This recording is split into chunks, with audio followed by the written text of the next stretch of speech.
Nova temporada do OlhaCast na área e eu quero já te convidar para você se inscrever no nosso canal se você ainda não é inscrito. E também para você deixar o seu like aí nesse episódio e compartilhar com outras pessoas que eu tenho certeza que vão curtir muito as informações que nós temos trazido aqui.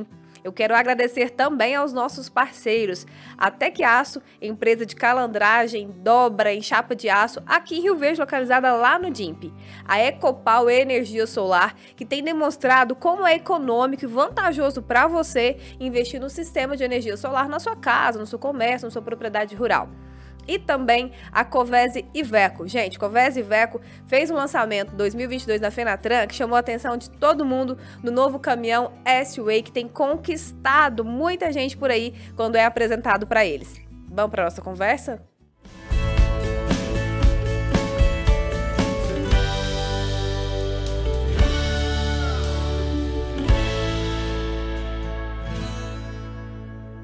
E hoje eu recebo aqui no estúdio do OlhaCast Agro o professor doutor Eduardo Freire, que é pesquisador, professor da Universidade de Rio Verde, vai falar um pouquinho com a gente sobre bioinsumos, controle biológico. Professor, muito obrigada pela sua participação conosco, viu? Eu que agradeço, uma satisfação a gente poder fazer uma prosa bacana desse tema que a gente gosta tanto. Não, e é um tema que a gente estava até comentando, né, que tá super em alta. Não tem mais como pensar em agricultura e não pensar em bioinsumos e principalmente controle biológico. Então a gente destrinchar um pouco mais e levar essa informação para quem está da área, talvez seja bastante interessante. Professor Eduardo, eu vi uns números, né, que houve um aumento de cerca de 250% na comercialização de biológicos de 2017 para cá. Tanto comercialização quanto registro, isso aconteceu? Aconteceu e a tendência é que seja ainda mais intenso de agora para frente. Só para lhe dar um exemplo, um amigo meu que fez doutorado comigo, ele tinha uma fábrica de biológicos aqui em Rio Verde. Em apenas 6 anos, ele tem a maior fábrica da América Latina. Ele tinha um container e hoje ele tem a maior fábrica da América Latina. Então, assim, e todas as empresas que têm trabalhado com bioinsumos têm sido esses crescimentos sempre acima de 100% quando a gente conversa com as pessoas que estão na área. E o que tem feito essa explosão? É a demanda mesmo do produtor lá no campo ou é a própria pesquisa de cá que está levando isso para ele? Como que é essa A gente lida com vida, né? Então você pensa a planta e um ecossistema muito complexo, onde você tem um solo com toneladas de micro-organismos, onde você tem condições ambientais que podem colocar todo o seu investimento no chão por ou excesso d'água ou falta d'água, qualquer coisa do tipo. As ferramentas adicionais para poder fazer o manejo integrado dos problemas sempre são necessárias. E algumas ferramentas com a sua decadência, como por exemplo o químico. Muitas moléculas químicas têm adquirido resistência. Então é preciso dar um apoio à molécula química e o biológico tem sido isso, principalmente na parte defensiva agrícola. E aí, pensando nesses dois aspectos, tanto no químico como no biológico, o senhor acredita que o biológico ele vai conquistar talvez o mesmo espaço ou passar um pouco mais do espaço que o químico ocupa hoje? Eu acredito que ele vai superar. Se a gente for dividir a planta em duas partes, com os problemas que a gente tem nas raízes, no solo e na parte aérea, os defensivos biológicos para controle de pragas e doenças do solo, hoje eles estão em disparada em relação de vantagem, de qualidade do que o químico. Na parte aérea, ainda há uma construção a ser feita. Há muita pesquisa sendo realizada, nós mesmos estamos fazendo algumas coisas. A partir das pesquisas lá na Universidade e da Nova Terra Instituto, a gente conseguiu, por exemplo, o primeiro biodefensivo para o controle da ferrugem, uma doença muito agressiva, muito rápida. Então, mas é ainda toda uma construção que está sendo feita. Tem esse caminho a se desenvolver. Quando esse caminho se consolidar, eu estou seguro que o químico ele sempre estará presente. Eu acho que em hipótese alguma ele vai ser retirado dentro desse mecanismo. Mas eu acho que o biológico vai tomar uma fatia um pouco maior e fazer a projeção vai depender de como o mercado vai aceitar isso e como ele vai aplicar a tecnologia, porque é preciso ser regido por algumas premissas para que ele funcione, né? E houve talvez uma certa resistência maior com relação à utilização de biológicos. E essa resistência tem sido quebrada em que sentido? Como vocês têm atuado nisso, né? Algumas regiões, principalmente a região sul, parece que a característica dos produtores lá é de maior conservadorismo, né? Na agricultura em geral, há uma tendência a se conservar. Olha, sempre fiz assim, deu certo, assim vou permanecer. Mas hoje o produtor está vendo que, assim como é o que ele faz, que é cultivar plantas, é tudo muito dinâmico. Então, as tecnologias que têm surgido têm sido muito interessantes. A Embrapa tem ajudado muito isso, pelo seu nome, pelo seu know-how, e os pesquisadores de renome aí de diversas instituições. Então, isso está mudando um pouco. O produtor está com outro olhar para o biológico. Mas uma coisa me deixa preocupado. Tudo que cresce muito e que envolve muito dinheiro, há aquelas pessoas que entram para os meios e queima, vamos dizer assim, no linguajar popular, a tecnologia. Por isso me preocupa. O biológico está com um foguete absurdo amarrado nele, só que o pavio pode apagar se a gente não tomar cuidado e não proteger a tecnologia. Eu vi numa palestra que o senhor fez, o senhor apresentou ali algumas imagens, né? Uma foto de talvez uma pesquisa no fundo de casa, uma outra foto. E aí eu pergunto para o senhor, essa pesquisa com controle biológico, ela tem um certo rigor? É necessário um certo rigor? Como são feitas? Assim, para a gente cogitar comprar um produto, é fundamental que isso venha de uma empresa séria. E graças a Deus hoje no Brasil são muitas as empresas sérias que trabalham com biodefensivos, com bioinsumos, e ver se elas têm preocupação em primeiro lugar com o registro do produto. Por que um registro é tão importante? Por que dá tanta segurança ao produtor? Porque você tem ali a chancela do Ministério da Agricultura fazendo todos os testes para ver se aquilo ali funciona ou não. Quais os testes, por exemplo? De toxicidade. A gente pensa que é biológico e não tem problema. Um biológico muito utilizado que se chama o isolado Purpurucilium lilacum, se você deixar cair no olho, ele coloniza o olho, você pode perder o olho. Então você tem que tomar cuidado com isso. Quando você tem um registro, você sabe qual que é a dose adequada, para qual alvo isso vai funcionar. Então esses cuidados sempre são necessários. E se o produtor seguir por essa linha, por empresas que trabalham com produtos que têm um registro, em que elas investam em pesquisa, porque hoje o Ministério da Agricultura só precisa que tenha eficácia agronômica. Mas é possível ver mais um melhor posicionamento, e as empresas estão se atentando a isso. Tanto que muitas das pesquisas que nos são solicitadas é para poder estudar os mecanismos de ação. Então eu pegar uma bactéria e falar assim, o que é esse isolado? E é por isolado que a gente tem que falar. O que esse isolado pode fazer? Será que ele pode, pensando em nematóide, ele vai matar o nematóide, ele vai paralisar o nematóide, ele vai atuar no ovo do nematóide? Será que ele vai atuar na planta como se fosse uma vacina? Será que ele vai formar um biofilme? É uma quantidade tão grande de possibilidades e alguns isolados são multi-ação. E a gente precisa ver como que trabalha cada um e aí então posicionar o produtor da melhor forma. Olha, esse produto, esse isolado tem a seguinte performance, usa dessa forma. O senhor é bem criterioso quando fala. O senhor falou na palestra, né? De isola, não vamos pensar no geral. Exato. Nós somos da mesma espécie. Eu e você somos homo sapiens sapiens. Coloca eu fazendo a sua tarefa, fazendo uma entrevista. Eu vou fazer uma boa entrevista. Boa não, uma razoável. Eu sei entrevistar. Mas ter a qualidade que você tem, saber a dinâmica que você tem, isso é você. Então, como que eu vou me atuar como jornalista, como entrevistador, se essa não é a minha habilidade? Mas se for precisar de um motorista, talvez eu possa ser melhor que você. Você dirige, mas talvez eu tenha um pouco mais de segurança. Cada bactéria, cada isolado, cada fungo também tem sua habilidade. Ele pode fazer tudo, mas ele pode ser melhor em alguma coisa e ele tem que ser aplicado para aquilo que ele é bom. Eu queria confirmar o número com o senhor, uma pesquisa que eu fiz, que o controle biológico começou a ser utilizado na década de 1990. A gente está aqui na agricultura, né, principalmente no Brasil, aí, há tanto tempo, né, teve a Revolução Verde, não é relativamente novo isso. Eu fico pensando assim, por que levou tanto tempo para esses avanços e para chegar talvez nesse espaço em que a gente está hoje? O primeiro produto foi da década de 40. Daí, em 90, teve-se um mini boom, vamos dizer assim, mas só que as aplicações eram para hortaliças. E a hortaliça não tem um apelo financeiro como tem, por exemplo, as grandes culturas, que são cereais, soja, milho, feijão, algodão também. E daí, em 2010, percebeu-se, através de uma isolagem Trichoderma asperellum, de que poderia se registrar esse produto e ter ação para controle em grandes culturas. E aí, o mercado abriu os olhos para isso. De 2010 a 2015 foi um momento incipiente, E desde 2017 foi um tiro. E esse tiro não tem reduzido, não. Tá acelerando firme e forte.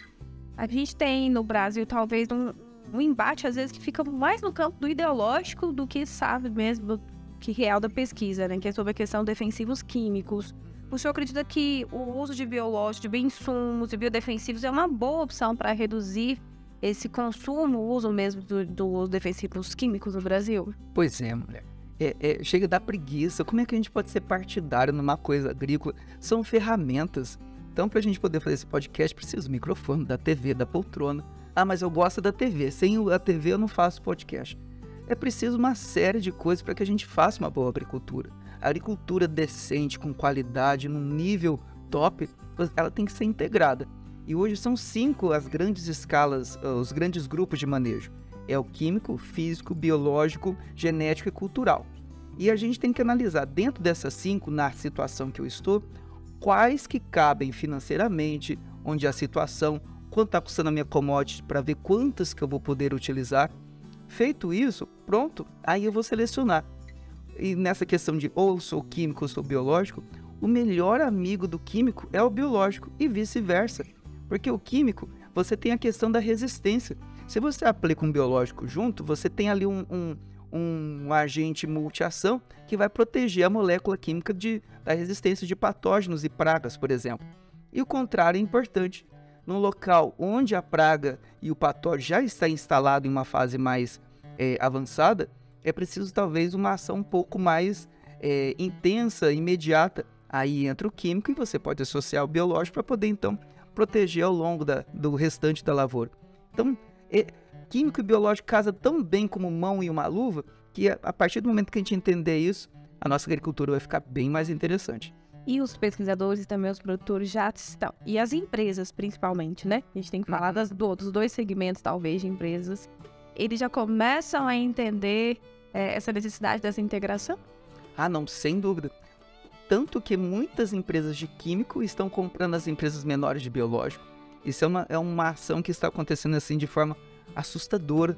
Então, as grandes multinacionais estão comprando aqui no Brasil inúmeras empresas de biológico, mas muitas mesmo. E quando não compram, eles fazem o que a gente chama de B2B. Eles pegam o produto da empresa e rotulam com a marca que eles querem trabalhar e vendem.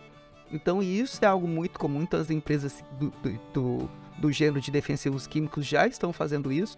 E as próprias pesquisas estão atentando para isso. Por exemplo, nós já realizamos há 3 safras seguidas, a gente está fazendo um trabalho como que fica o manejo integrado com o biológico, com o químico, com o cultural, para poder entregar um melhor resultado para o produtor.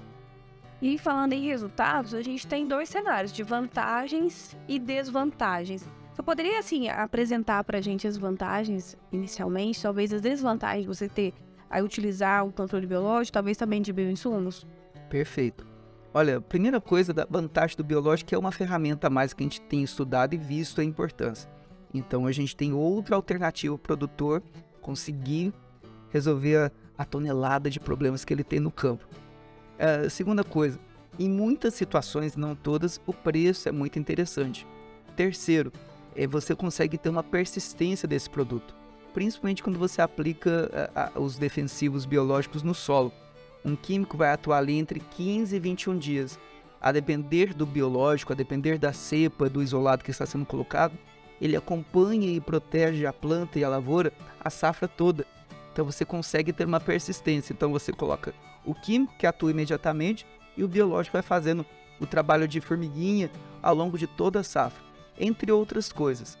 Mas a desvantagem do biológico, por exemplo, a gente tem que tomar conta que nós estamos falando de um organismo vivo. Então, a depender da tecnologia do produto, alguns precisam de refrigeração. Nós temos que tomar cuidado com a validade. Isso também vale para o químico, mas para o biológico é extremamente importante. Ver a questão que alguns biológicos, principalmente fungos e da parte aérea, precisam de uma condição climática favorável, um pouco mais exigente para poder ser aplicada. Mas as desvantagens que o biológico tem são muito similares à do químico. Não é nem mais e nem menos, né? É complicado. Às vezes alguns produtores têm essa cabeça assim, nossa, mas é tão complicado achar mexer com químico e tal, como se estivesse dando um peixinho dourado para ele cuidar e lidando com uma lavoura, com sol quente, com uma série de coisas. Não é assim. O produto que foi registrado, ele já tem condições para enfrentar todas as intempéries que se tem aí ao longo do tempo de uma cultura no campo. Tem que ter uma análise do que e como e quando, né, professor? Isso, é o primeiro versículo da Bíblia do agrônomo, né? Depende. Depende da situação, depende do caso. É gozado, sabe? Porque assim, quando a gente vai ao médico, quando não são aqueles médicos de beira de esquina, né? Ele faz uma série de perguntas antes de fazer qualquer diagnóstico e de passar algum medicamento, algum tratamento. Pergunta o que você fez, o que você sentiu, com tal e tal e tal. A gente na agronomia, a gente no agronegócio, é a mesma coisa. A gente precisa ter uma visão do antes e do agora e das perspectivas para poder então ser inserido. E cada local, cada situação é muito específica. Graças a Deus eu tive assim a oportunidade de conhecer produtores de soja do Rio Grande do Sul, do Centro-Oeste, Mato Grosso e Goiás, e do Pará, do Norte e Nordeste, Pará, Maranhão. Em todos é a mesma cultura, soja, mas cada um tem uma particularidade para poder então você se aplicar a essa tecnologia. Agora, eu querer usar a mesma coisa da mesma forma em todos os lugares, é preciso ser estudado. Posso contar um caso rapidinho de uma vergonha que eu passei? Fui fazer uma palestra uma vez no Rio Grande do Norte sobre biológico, dando um apoio a produtores de melão. E aí, não fiquei muito atento para poder ver como que eram as particularidades da região, e fui com a cabeça de Mato Grosso, Goiás, que é a região onde a gente mais trabalha. E no meio da palestra, um produtor fala assim: professor, eu posso tratar uma cauda de tricoderma com uma água a 58 graus? Eu falei: rapaz, mas por que você esquenta a água para poder fazer calda de defensivo? Daí ele me olhou assim, tipo, mas como é que a nossa água sai diretamente da torneira com 58 graus? Daí eu falei: uau, então aqui o biológico a gente tem que ser reestudado, uma temperatura muito forte, com sol arenoso. Então, cada um no seu quadrado para poder estudar como deve ser feito. E aí, pensando nisso, existem, talvez assim, os principais agentes de controle biológico específicos para as regiões também? Não, a gente tem que ver a questão dos isolados. Então, ver os isolados que são mais aptos para cada região. Mas, em via de regra, não é uma regra, em via de regra, os produtos que hoje estão registrados, eles têm uma capacidade de atuar no território nacional com tranquilidade, principalmente os produtos à base de bacilos, porque são organismos mais resistentes, eles têm uma estrutura de resistência chamada endósporo, que consegue sobreviver a questões de altas temperaturas e falta de água com maior habilidade, tem as suas restrições, mas consegue aguentar o tranco mais tranquilamente. Então, de forma geral, eles são mais tranquilos. O que a gente tem que tomar um pouco mais de cuidado que são os produtos à base de fungos. Eles são, em via de regra, também um pouco mais sensíveis, principalmente por Prochylium e Poconia. Esses produtos à base desses organismos, eles precisam, por exemplo, do nematóide na área para poder atuar. Às vezes um solo é muito arenoso e com pouca água, a temperatura fica muito alta, esses fungos podem não conseguir sobreviver por ali. E aí, deixa eu falar um pouco da questão da pesquisa, né? A pesquisa está, na verdade, atrelada à própria tecnologia e ela é tão importante quanto para registro desses produtos, né? Não tenha dúvidas. Hoje tem muita gente trabalhando em pesquisa, até porque, como te disse, nós estamos falando de micro-organismo. Então, o micro-organismo vai ter uma ação diferente, por exemplo, nos diferentes tipos de solo. Aqui em Goiás, no Centro-Oeste, é muito comum o plantio direto. Mas em alguns lugares a gente tem um manejo do solo com plantio de forma convencional. Os micro-organismos vão ter um comportamento diferente. E áreas onde o solo é recém-aberto? É uma outra situação que está. A gente acabou de publicar um artigo vendo que há desempenho diferente de um mesmo produto para o controle do patógeno nos diferentes tipos de solo. Agora daí você imagina extrapolando isso para diferentes tipos de planta, para diferentes tipos de região, para diferentes momentos em que você aplica. Hoje, nós temos que ficar atento aqui. Para começar um bom biológico, eu tenho que preparar o meu solo. Eu tenho que saber como é que meu solo está, como está a dinâmica dele.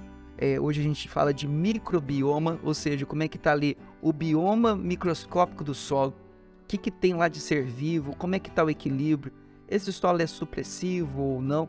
A gente tem que ter essas atenções. E, inclusive, a gente já tem ferramentas para poder começar a ter uma avaliação disso, que que a Embrapa lançou agora, que é o Bioassa, que você pega esse solo, faz uma análise e você vê, pela ação de 2 enzimas, como que está a qualidade biológica desse solo. Então, a análise química e física do solo, o produtor já sabe disso, está consolidado. Agora existe essa outra. Então, um biológico num solo onde você tem uma condição biológica do solo melhor, ele vai sair muito mais interessante. Daí entra a questão de planta de cobertura, a gente colocar matéria orgânica no solo para ativar ali os micro-organismos. É uma história tão bonita e tão complexa que dá pra gente fazer assim, né? O programa parte 1, 2 e 3, abordando agora essa parte de microbioma e tudo mais, mas vamos ficar só na parte defensiva, porque senão eu escapo aqui. Ô, professor, o senhor gosta muito de utilizar passo a passo, né? Para deixar mais didático, para que as pessoas possam compreender. E se nós pudéssemos falar em passos mesmo assim, para a escolha de biodefensivos, quais seriam esses passos que a gente tem que observar?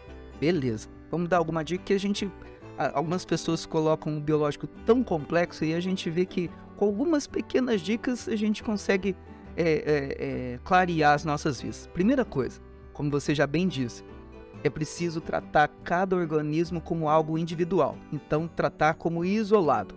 Então, todo mundo fala, o que você acha do Trichoderma asperellum? Eu não acho nada. Mesma coisa, falar, o que você acha da Maria da Silva? Tem milhões de Maria da Silva, de tudo que é jeito. Então, eu preciso trabalhar cada um, saber quem é isolado e quais são suas qualidades. Esse é um ponto.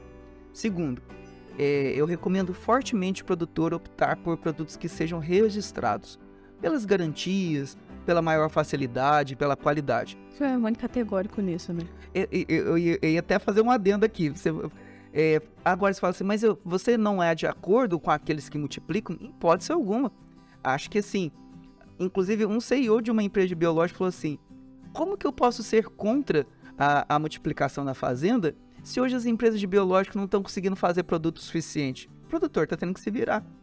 Nenhuma empresa boa de biológico hoje consegue atender os seus clientes em 100%. Tô te falando que a demanda e o crescimento não está conseguindo acompanhar. Só que o produtor, ao multiplicar, ele tem que ter atenção, ver esses quesitos que nós estamos falando aqui, para que ele não aplique um termo muito comum na agricultura, água de batata. Por exemplo, foi ontem, eu vou contar uma história fresquinha. Uma pessoa... uma repórter falou, olha só que bonito nessa multiplicação aqui, as bactérias se movimentando e tal. Eu fiquei sem graça e tal, falei, olha, se você pegar a água da torneira e a gente colocar no microscópio, esses organismos vivos aí que você está vendo se movimentar, tem na água normal, que a gente bebe. Então não quer dizer que isso aí vai dar algum controle. Então assim, a repórter acreditou, o produtor está acreditando, e isso me assusta um pouco. Então, é possível sim multiplicar organismos na fazenda, mas tem que ver direitinho todas as premissas do controle biológico para ver se você está tendo concentração, se você está multiplicando, é o micro-organismo que você quer atuar. Vou contar outro caso para você. Não sou pescador, mas gosto de um caso. Por exemplo, teve um produtor aqui que estava multiplicando na região, achando que estava multiplicando tricoderma. De fato, ele estava. Primeiro ponto muito grave, em concentrações muito baixas. Então é como se você colocasse assim, vamos lavar aqui o estúdio, querer lavar o estúdio com uma gota d'água. Não vai ter uma ação disso, com uma analogia. Segundo ponto, ele estava multiplicando também um patógeno de solo, chamado Fusarium oxyspum. E é o que o tricoderma controla, ou seja, ele está colocando a solução e o problema junto. Ele estava multiplicando um patógeno super importante, grave, e colocando ali no solo. Então, veja só, na falta de cuidado, no Rio Grande do Sul, por exemplo, onde existe uma doença muito importante que chama mofo branco, que ataca principalmente a soja. O patógeno chama esclerocínia. Quando a gente vai fazer o beneficiamento da soja, sobra então aquela soja bandinha, e vai ficar ali, por uma soja que foi atacada pelo mofo branco, a estrutura de resistência desse fungo, que causa a doença, tá? Que se chama escleródio. Parece um cocô de rato. Daí, O produtor, que é pecuarista, pega esse resto de soja com esse estrutura e coloca numa caixa d'água. Desculpa, o boi come aquilo, ele vai, faz o número 2 dele, pega o estrume dele e coloca numa caixa d'água junto com a bactéria e multiplica. Só que nesse estrume tem a estrutura de resistência, sai ali intacta. Então ele está multiplicando o tricoderma dentro da caixa d'água dele, mas está multiplicando também o patógeno. Resultado, quase todas as propriedades hoje do Rio Grande do Sul estão com esse problema do mofo branco. Tudo por causa da multiplicação inadequada, e o cara vai pulverizar um problema que ele nunca vai acabar da área dele. Sai pulverizando mofo branco para todo lado. E isso me preocupa. Então, quero deixar claro, não tenho nada contra, mas tem que tomar muito cuidado para poder não dar um tiro no pé, tá? Daí, retomando o que você perguntou lá das premissas. Isso. Outra coisa, além de considerar um isolado, de ser registrado para maior segurança, outro ponto importante é a questão de cauda e mistura de produtos. O biológico é um ser vivo, então você tem que ver se tem compatibilidade esse biológico com os outros defensivos que você está colocando, e também fertilizante e também com outros biológicos. Não é porque é biológico que todos vão ser compatíveis. Por exemplo, o tricoderma adora uma bovéria baciana. Então, se você coloca um tricoderma junto com uma bovéria, a bovéria foi embora. Então, é só o tricoderma. Então, você tem que ver se ele tem compatibilidade com os defensivos, com os fertilizantes, com os inoculantes e também com os outros biológicos. E uma empresa de biológico que seja séria, ela tem uma tabela de compatibilidade, onde o produtor vai saber se o que ele já comprou, o que ele pretende comprar com o biológico vai ser compatível com os produtos que ele já tem na fazenda. Esse é outro ponto.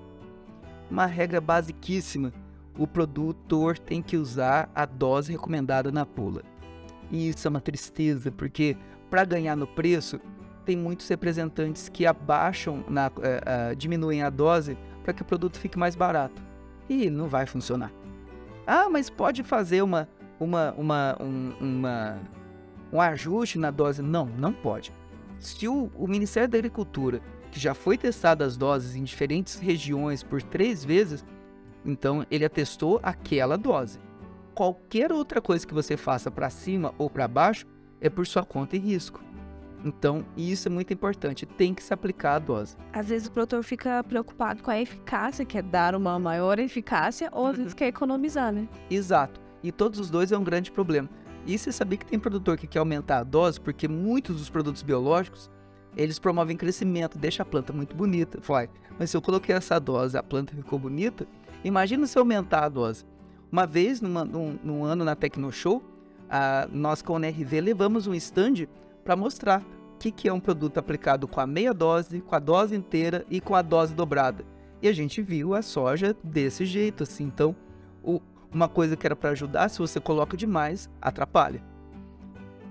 Por fim, a questão do armazenamento desses produtos é de fundamental importância. Então, você tem que ver se esse produto exige alguma coisa em termos de armazenamento, data de validade. Ver também a questão ambiental. Então, as condições ambientais de aplicação.